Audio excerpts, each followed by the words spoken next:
Hello students, your topic for today is stages of a suit. When you talk about stages of a suit, there is the presentation of the plaint, there is service of summons on defendant, there is appearance of parties, there is ex parte decree, there is filing of the written statement by the defendant, there is production of documents by parties, and there is examination of parties. Then there is framing of issues by the court. Then there is summoning and attendance of the witnesses. There is hearing of the suits and examination of witnesses. There are arguments, there are judgments, there are preparation of decree, and there is execution of decree. So first is the presentation of the plaint, that is under order 7.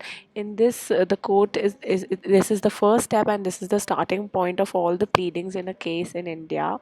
And in this, the whole judicial system under the civil law set in motion by filing the plaint. Then comes the service of summons on defendant. So the second stage of the civil suit is the service of summons on the defendant.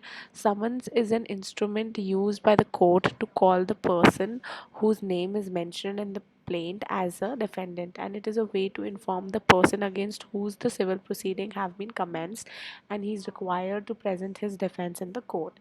Then is appearance of the parties. So when the summons are duly served to the defendant, the next stage of the civil suit commenced, which is the appearance of the parties before the court on the day fixed. So if the defendant does not appear on the day fixed in the summons, then the court may proceed ex parte, and in the case of the plaintiff, if he is absent, court may dismiss the suit. So where neither parties appear, the court may dismiss the suit. Then comes the ex parte decree under order 9. So as mentioned, told above, that the defendant on a fixed day in the summons does not appear, the court may proceed for ex parte. So where the plaintiffs appear and the defendant does not appear, when a suit is called up for hearing and summons is duly served, then the court may make an order that suits will be heard ex parte under order 9 of the CPC. Then is the filing of written statement by the defendant. First of all, we all have already understood that what is a written statement. So it is a actually, it is a pleading of the defendant in the answer to the plaint filed by the plaintiff against him. So, it is a reply statement of the defendant in a suit specifically denying the allegations made against him by the plaintiff in his plaint. The provisions regarding the written statement have provided under Order 8 of the Code of Civil Procedure. Then comes the production of documents by parties. So, after filing the written statement by the defendant, the next stage of the suit is the production of documents by the parties. So, at this stage, both parties have to file documents in court which are in their possession or power.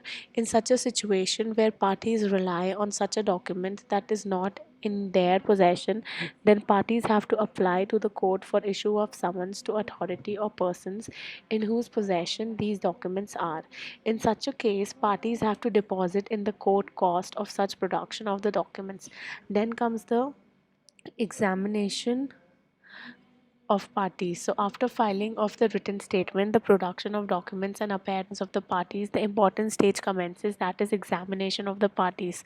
So, at the first hearing of the suit, the court ascertains from each day or his pleader whether the admit or denies such allegations of the fact as made in the plaint and written statement. Such admissions and denials shall be recorded.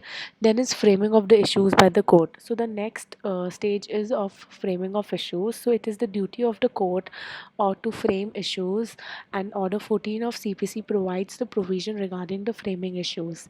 Then the next is summoning and attendance of witness under order 16.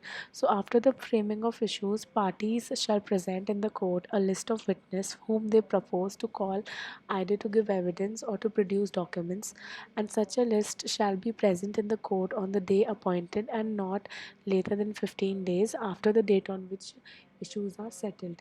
Then comes the hearing of suits and examination of witnesses. So, after the summoning of the witnesses, the next stage of the civil suit is hearing of suits and examination of witnesses commence. So the first right to begin is of plaintiff unless the defendant admits the facts allegedly by the plaintiff and contend that either in point of law or on some additional facts alleged by the defendant, the plaintiff is not entitled to any part of the relief. In such a case, the defendant has the right to begin.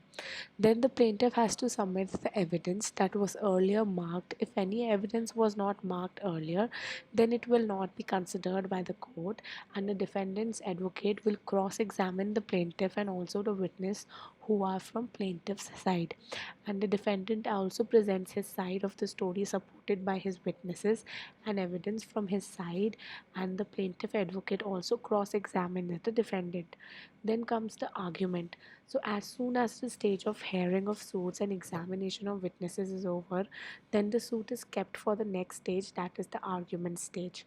So, once the evidence has been submitted and cross examination is conducted by the both parties, then both sides are allowed to present a summary of the case and evidence of the judge in final session. Then comes the judgment. So, this means that the statement is given by the judge on the ground of which a decree is passed. Then comes the preparation of decree. So, after the delivery of the judgment, the next stage is the preparation of decree, and it is to be prepared by the concerned clerk.